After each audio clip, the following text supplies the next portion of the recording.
Сайн байцгаана уу? Энэ удаагийн бичлэгээр Facebook хаягаар төр хэрэглэхгүй болгох аргыг заах болно. Тэгэхээр өөрхөн хаягаар орчоод setting руу орно. Setting-ийн general дотор байгаа manage account руу орно. Manage account руу ороод manage account-ийн deactivate your account гэдэг аккаунт төр хүчингүй болдог хэлж байгаа. Тэгээд бус энийг хүчингүй болгох юм бол бусад хүмүүсийг ерөнхийдөө таны мэдээлэл зураг өгөх хүчинтэй болгох замыг харагдахгүй гэсэн. За тэгээд арангууд таны нууц үеийг асуун.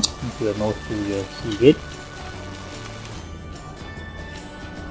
нууцыг оруулангууд өөрхийн хаягийг итгэх болгочоор найзуудад мессеж явуулдаг гэсэн хэсэг дээр нэлээд доор нь болохоор та яагаад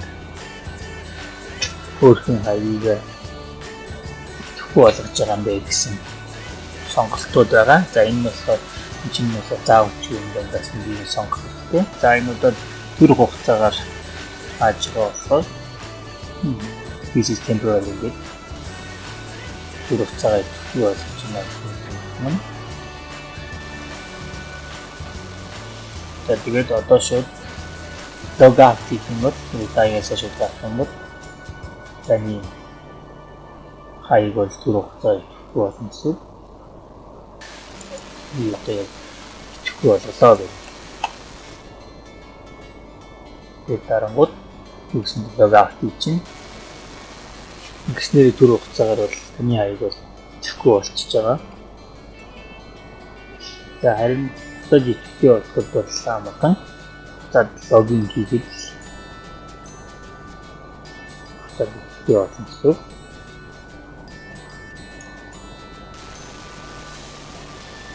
Анхаарал тавьсан баярлалаа. Танд энэ бичлэг таалагдсан бол лайк болон шеэр хийж өгнө үү? Танд асуух зүйл гарвал IT цэцэг эмээний мэйл болон Facebook, YouTube-ээр бидэнтэй холбогдно.